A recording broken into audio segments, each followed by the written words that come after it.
La grande interview sur CNews et Europe 1, mon invité a été ministre de l'Intérieur. Patron des Républicains, il prépare activement son parti aux prochaines élections, évidemment, municipales et présidentielles, des élections cruciales. Bonjour et bienvenue Bruno Retailleau. Bonjour Sonia Mabrouk. Merci de votre présence. Et tout d'abord, l'excellente nouvelle, il y en a peu en ce moment, donc réjouissons-nous du retour en France de Boualem Sansal. L'écrivain franco-algérien a été reçu par Emmanuel Macron à l'Élysée après son passage à Berlin en Allemagne. Tout d'abord, votre réaction à cette arrivée?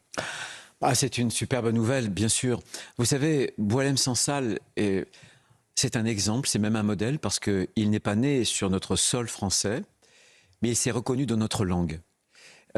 Il a adopté la France l'a adopté, non pas par le sang versé, mais par l'encre versée.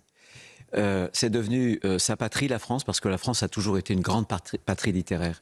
Et en cela, c'est la raison pour laquelle moi et bien d'autres, d'ailleurs, je me suis battu pour Boualem, parce que pour moi, c'était un symbole. La littérature, c'est la liberté, et on n'emprisonne pas, on ne prend pas en otage la liberté. Parlons de cette bataille, justement, Bruno Retailleau. Son retour, est-ce la victoire du dialogue apaisé et de la diplomatie de la discrétion avec Alger, comme le répète l'exécutif? Regardez Christophe Glaise, il a été arrêté bien plus tôt d'ailleurs, en mai 2024, et on ne connaissait même pas cette arrestation-là. C'était très très discret. Il est toujours en prison. Démonstration est faite que cette méthode ne fonctionne pas. Je suis convaincu qu'il fallait de la fermeté. Est-ce que cela veut dire, parce qu'on m'a reproché cette fermeté, est-ce que cela veut dire qu'il aurait fallu se taire devant cette prise d'otage? Est-ce qu'il aurait fallu que je me taise devant les barbouzeries des services secrets algériens qui, sur le sol français, ont tenté d'assassiner un opposant algérien?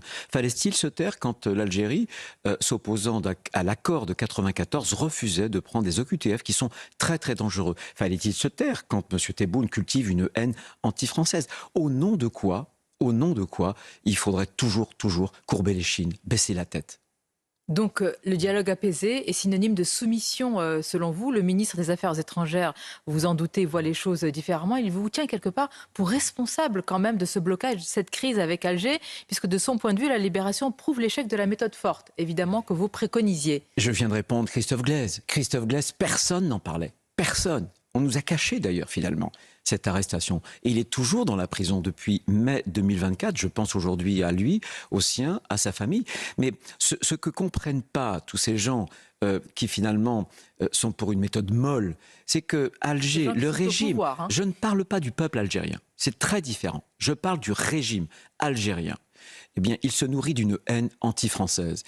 Il prend cette haine anti-française pour finalement le prétexte, l'alibi de tous ces échecs. Il faut savoir qu'aujourd'hui, ce régime est très isolé sur le plan international. L'Algérie a perdu, mais de façon spectaculaire. Emmanuel Macron va rencontrer M. Tebboune en marge le vote à G20. Là. Le Conseil de sécurité à l'ONU, aux Nations Unies, sur le Sahara occidental, le 31 octobre dernier. Pas une seule voix pour l'Algérie. Même la Chine, même la Russie, allié historique de l'Algérie, se sont abstenus. Et quand vous entendez M. Sergueï Lavrov, le patron de la politique étrangère russe, mettre en cause notamment des frontières qu'il juge artificielles entre l'Algérie et le Mali. Donc c'est un régime qui est isolé, fragilisé sur le plan international et très divisé contre lui-même et vis-à-vis de son peuple, bien évidemment. Donc vous restez ferme sur cette méthode-là. Je persiste et je signe, bien sûr. Et j'attends que le président de la République défende les intérêts de la France. Voilà. Ce n'est pas le cas. En tout cas, vis-à-vis de l'Algérie, aujourd'hui, la relation est déséquilibrée. Ils n'appliquent pas les accords de 94. Ils doivent reprendre Mulhouse, un OQTF algérien qui aurait été présenté à 14 reprises aux autorités algériennes. Ils n'ont pas voulu le reprendre. Ils tuent un ressortissant, un retraité portugais. Donc, ils n'appliquent pas l'accord de 94. Pourquoi nous, est-ce qu'on applique alors l'accord de 68 ? Vous parlez, Bruno Retailleau, des intérêts de la France. Ils sont en jeu, nos intérêts. C'est un sujet de défense nationale désormais. La lutte contre le narcotrafic érigée en priorité nationale. Est-ce vraiment le cas? Laurent Nunez parle d'un crime d'intimidation au sujet du frère du militant anti-narco Amine Kassassi. Son frère affirme dans une tribune « Non, je ne me tairai pas ». Il faut un sursaut de l'État. On a vu hier quand même cet inédit en France des obsèques sous très haute protection. Qui tient Marseille aujourd'hui? Écoutez, moi je suis fier d'une chose. On ne réussit pas tout dans sa vie politique, mais je suis fier d'avoir érigé la lutte et la guerre contre le narcotrafic en une grande cause nationale. J'étais au Sénat et à l'époque patron du groupe LR, principal au Sénat, j'avais décidé de diligenter une commission d'enquête. C'est à partir des conclusions de cette commission d'enquête qu'a été voté le texte contre le narcotrafic, qui va totalement réorganiser l'État. Pour Marine Le Pen notamment. Oui, alors elle dit c'est insuffisant, mais je la renvoie à ses contradictions. Parce que le Rassemblement national n'a pas voulu à l'Assemblée, et ça je le regrette profondément, lui et la gauche, voyez, permettre l'interception, notamment sur les messageries cryptées. Parce que le renseignement c'est capital contre ces grandes organisations criminelles. Or, le renseignement, comment l'obtient-on ? On l'obtient par des moyens humains, mais technologiques. Aujourd'hui, les écoutes de grand-papa, vous savez, vous téléphonez sur votre téléphone portable et la police, la gendarmerie vous écoute. Ça ne marche plus. Pourquoi ? Parce que ces organisations ont muté sur des messageries cryptées. Et on peut capter aujourd'hui ces messages sans pour autant enfreindre la règle sacro-sainte, bien entendu, de la confidentialité de ces échanges privés. Le Rassemblement national a voté contre. Mais vous voyez, nous avions conçu cette loi, elle a été votée. C'est un pas indéniable. Mais qui tient Marseille ? Eh bien, je pense qu'on a des succès. Bien sûr qu'on est engagé dans une guerre.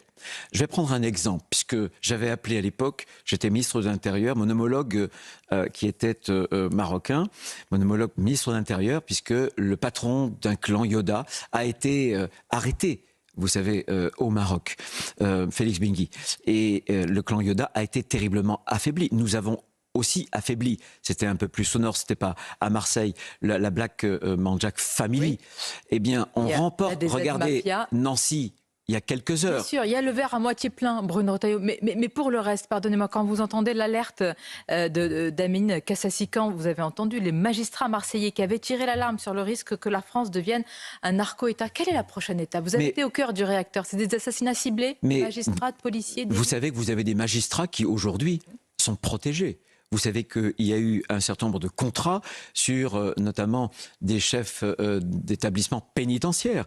Moi, j'avais été critiqué lorsque j'avais parlé, souvenez-vous, comme ministre de l'Intérieur, de la possibilité de la mexicanisation en France. Terme qu'avait utilisé avant moi Nicolas Besson, le procureur de la République de Marseille. Nous sommes engagés dans une guerre et le texte que nous avons fait voter, que j'avais conçu au Sénat, va donner à l'État, notamment en copiant un peu ce qui a fonctionné contre le terrorisme, avec une chaîne judiciaire spécialisée, avec un état-major, avec un chef de file qui sera la police nationale, la police judiciaire. Eh bien, je pense qu'on aura des résultats contre le blanchiment, contre la corruption, des techniques de renseignement. Mais il faut les mettre en œuvre. Avant qu'il ne soit trop tard. Mais vous savez, on parle de points de bascule, on parle de différents crans qui sont dépassés. Mais vers quoi nous allons pour vraiment expliquer le danger pour nos auditeurs et téléspectateurs ce matin ? Quand on dit mexicanisation... La mexicanisation, c'est deux choses. C'est-à-dire un État qui serait infiltré par une corruption. Exactement. C'est à la fois une hyperviolence, et aujourd'hui, je l'affirme, une des raisons, même racines de l'hyperviolence en France, notamment avec des utilisations de plus en plus jeunes, d'adolescents, de 13 ans, 14 ans, 15 ans, c'est le narcotrafic. Mais aussi, il y a le risque de corruption, qui serait en réalité une infiltration à basse intensité. Il faut y faire très, très attention. Près de fonctionnaires haut placés ? Mais magistrats, policiers, gendarmes, dans le privé, etc. Donc on a eu des affaires que nous avons démantelées. Le texte de loi va nous donner un certain nombre d'outils. Simplement, ce texte de loi, il n'est pas encore totalement en application, puisque le parquet national... Janvier 2026 ? Eh bien, exactement. L'état-major a été créé. Il va regrouper tous les services de renseignement de 4 ministères. Ça sera une force de frappe et tous les services d'enquête. Mais c'est une guerre. On va la gagner. Alors, il faut je suis persuadé que tout le monde l'amène, y compris le maire de Marseille qui affirme qu'il est au clair sur ce sujet. Et ce matin encore, il vous pointe. D'ailleurs, on dirait que vous êtes encore ministre de l'Intérieur à ses yeux, puisqu'il dit que pendant des mois, vous étiez plus préoccupé, Bruno Retailleau, par la chasse aux migrants illégaux que la lutte contre le narcotrafic. Être critiqué par M. Payan, pour moi, c'est un honneur. Voilà, ça montre que finalement mes prises de position vont dans le bon sens. Moi, ce que j'attends notamment des maires, c'est qu'ils puissent s'engager à nos côtés. Nous avons conçu notamment le cas pour le maire de Marseille. Pas partout. Et à Marseille. Il y a des maires qui s'engagent. Je vais vous dire, on fait reculer la délinquance. Les maires de gauche ne s'engagent pas suffisamment ? Cette semaine, Monsieur Piolle, lorsqu'il exprimait cette idée qu'il fallait trouver un modus vivendi avec les délinquants. Il n'y a pas de modus vivendi. Combien il y a de son réseau de caméras ? C'est rien du tout. Sa police municipale, elle n'est pas armés. Eh bien, moi, je vous dis, je connais un certain nombre de villes. Regardez Orléans, avec Serge Grouard. En 20 ans, il a fait baisser, justement, la délinquance de 80%. Mais ça, c'est une question d'engagement de l'État. C'est ce qu'on appelle la coopération, le continuum de sécurité. Police municipale, j'avais préparé un texte. J'espère que dans quelques mois, il va passer pour donner plus de prérogatives aux policiers municipaux. Et il faut que sur ces sujets-là, il n'y ait pas de déni, tout comme sur la lutte contre l'islamisme. D'ailleurs, il y a souvent des liens avérés avec les narcotrafics. Votre réaction, Bruno Retailleau, à ce sondage qui montre l'extension du fait islamique chez les jeunes musulmans français avec une rupture totale avec les valeurs de la France pour certains et pour certains encore une fascination pour les thèses djihadistes. Vous qui avez alerté avec d'autres en rendant public ce rapport sur l'entrisme des frères musulmans, est-ce que vous estimez vraiment qu'au sommet de l'État, la prise de conscience est totale ou est-ce que le parti du déni, malheureusement, a encore de beaux jours devant lui ? Il y a toujours un déni quand on refuse de lier l'assimilation, par exemple, à la naturalisation. Vous savez que j'avais fait une circulaire pour dire au préfet, maintenant, on naturalise que si on a des preuves d'assimilation et pas seulement d'intégration. Il y a déni lorsque le Sénat vote des textes contre le voile, notamment pour les compétitions sportives, et que, bien entendu, le pouvoir détourne le regard. Il y a déni aussi. Moi, je me suis battu pour que, sur les frères musulmans, parce que ce rapport, qu'est-ce qu'il montre ? Il montre qu'un tiers des jeunes de moins de 24 ans a de la sympathie pour les frères musulmans. Et il montre aussi à 57% pour cette même tranche d'âge que la loi, la charia finalement, serait supérieure à la loi de la République. Ça s'appelle une victoire culturelle des frères musulmans. Exactement. Pour moi, c'est ça. Pour moi, c'est absolument très grave parce qu'on n'assiste pas à une sécularisation en France, chez les jeunes, de l'islam, mais à une radicalisation. Et ça, c'est très grave. Et le déni, il existe. Lorsque moi je me suis battu, de l'État, hein, je me suis battu moi pour qu'il y ait ce rapport qui soit publié. Et croyez-moi, il a été publié et j'en ai entendu parler partout en Europe. Il a fait date, mais ça suffit pas un rapport. Qu'est-ce qu'on fait maintenant ? Je sais pas. Il est quoi ? Il permet de caler un peu. Moi, j'attends qu'il y ait des mesures législatives.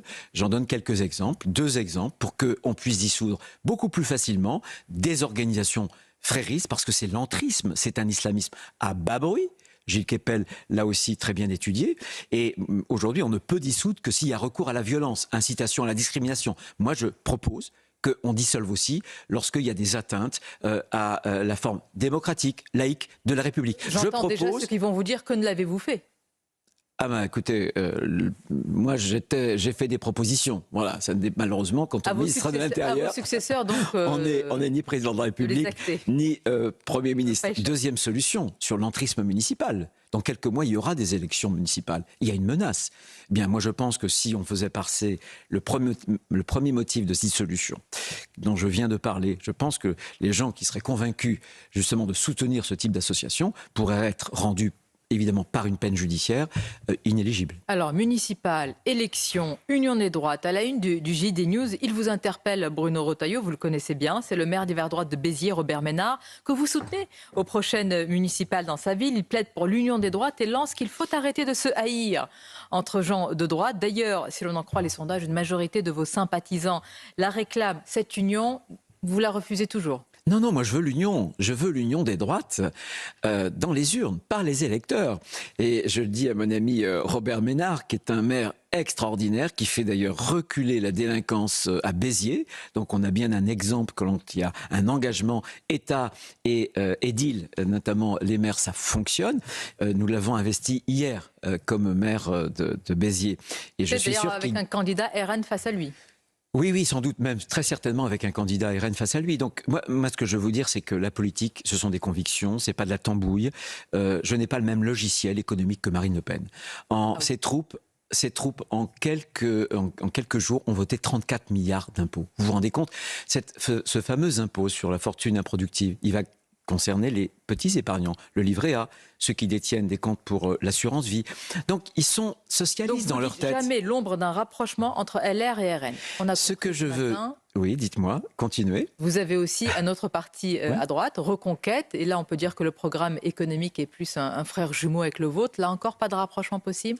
Mais Je veux le rapprochement, mais dans une démocratie, le mouvement qui crée le rapprochement, ce sont les électeurs. Et moi, je veux m'adresser, bien entendu, à ces électeurs du Rassemblement national, de Reconquête. Je veux m'adresser aussi aux électeurs, il y en aura beaucoup, il y en a déjà beaucoup, qui sont des déçus du macronisme, mais aussi aux abstentionnistes. C'est le concept, le général de Gaulle parlait de majorité nationale. Et moi, j'ai forgé cette expression de la France des honnêtes gens. Croyez-moi, on peut gagner.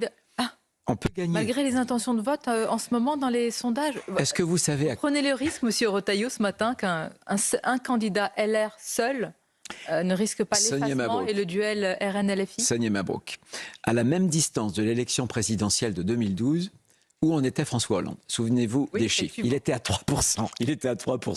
Je suis presque 3 fois plus que lui. Voyez. Donc, on va essayer. Il faut qu'on construise une alternative. Et enfin, on a une singularité. LR a une singularité. La France, c'est clair, elle ne penche pas à gauche. On a cette singularité où on a les 3 piliers qui peuvent convenir pour que demain, on redresse la France. 1, le pilier économique. On n'est pas dans la folie, justement, fiscale. 2, on veut plus de travail pour relancer la richesse, pour la prospérité. Le régalien et le civilisationnel, le culturel. C'est important le culturel parce que pour ceux qui ont peu de patrimoine matériel, ils tiennent beaucoup aux repères culturels. Pardonnez-moi de revenir à des questions politiciennes. Quand M. Laurent Wauquiez rencontre Éric Zemmour pour évoquer la primaire, une primaire des droites en vue de 2027, il vous parle de sa démarche? Vous êtes d'accord? Non, je n'étais pas au courant, mais c'est pas anormal. Laurent Wauquiez... C'est pas amical non plus. Mais non, mais vis-à-vis de vous. Il rencontre qui souhaite rencontrer. On a des statuts et j'y suis attaché. Et c'est un engagement que j'ai pris, j'ai gagné à 75%, un engagement que j'ai pris devant nos adhérents, c'est que c'est eux qui trancheront les modalités qui nous permettront de choisir notre champion pour l'élection présidentielle. 2 questions de fin rapides, si c'est possible, également votre réponse, Bruno Retailleau. Hier, il y a eu un face-à-face tendu entre Éric Zemmour à la télévision et Raphaël Glucksmann, notamment sur la question de l'identité, toujours passionnante. Éric Zemmour rappelant cette phrase à Raphaël Glucksmann, selon laquelle, c'est ce qu'il avait dit, qu'il se sentait culturellement plus à l'aise à New York, à Berlin, qu'en Picardie. Et vous, où est-ce que vous vous sentez le plus à l'aise? Moi, je me sens plus à l'aise chez moi, en Vendée, dans la ferme que j'habite. Voilà, je suis né et j'habite toujours dans la même commune, Saint-Malais-du-Bois, dans une ferme que mon grand-père avait achetée avant la Seconde Guerre mondiale. Je crois à l'enracinement. Je crois à l'enracinement parce que nous ne sommes pas des plantes artificielles, parce que nous sommes affiliés. Nous portons des héritages et nous voulons aussi dessiner l'avenir. Et je pense que cette philosophie de l'attachement est très importante. Le progressisme, pas le progrès, mais ceux qui ajoutent un isme, en font une idéologie, à nier toutes ces appartenances, ces affiliations. Et je pense que dans la vie d'un homme, d'une femme, c'est fondamental parce que sinon, on crée des individus qui sont tout nus, qui sont dans une foule et en réalité qui ne savent plus où ils habitent, où ils vont. Et je pense que nous sommes des êtres humains et le lien entre nous, entre ceux qui nous ont précédés et entre ceux qui habitent la même planète est important. Vous êtes mieux en Vendée qu'à New York ou à Berlin, donc? Largement mieux, oui. Merci. Oui, largement mieux, croyez-moi. Merci Bruno Retailleau. C'est votre grande interview, à bientôt.